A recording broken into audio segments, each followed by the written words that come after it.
Hey Hoopers! Aujourd'hui, nous allons apprendre le vertical twist. Pour ce mouvement, je vous conseille d'utiliser un cerceau pas trop grand, c'est-à-dire qui ne touche pas le sol quand vous avez le bras tendu vers le bas. Ok, décomposons le mouvement. Tout d'abord, ma paume est tournée vers l'arrière, je tiens mon hula hoop bras tendu vers le bas. Je vais le diriger en direction de mon bras opposé, puis un demi-tour avec mon cerceau, ma paume est donc dirigée vers l'avant. Je vais continuer légèrement ma course, un demi-tour avec le cerceau, puis je reviens en position initiale, bras tendu vers le bas. En direction du bras opposé, au-dessus de ma tête, un demi-tour, un peu plus loin, un autre demi-tour, puis je redescends. Vous remarquerez que je n'effectue pas les deux demi-tours lorsque je suis au-dessus de ma tête. J'effectue un premier demi-tour et un peu plus loin le deuxième.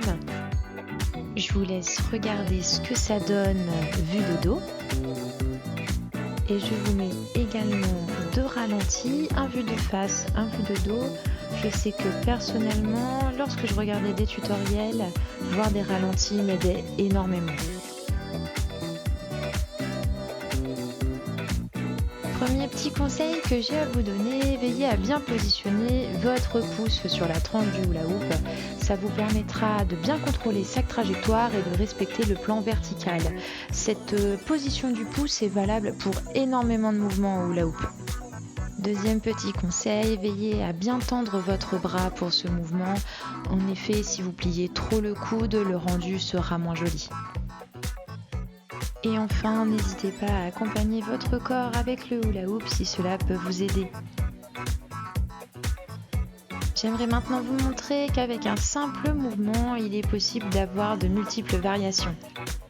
On peut faire un demi-tour en haut, puis le dernier demi-tour arriver en bas, ou bien faire deux demi-tours, puis renverser le mouvement.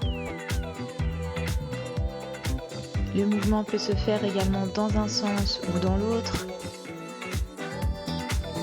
Et vous pouvez aussi tout simplement vous retourner en ayant le bras tendu. Bref, à vous d'être créatif, c'est comme ça également que vous allez progresser.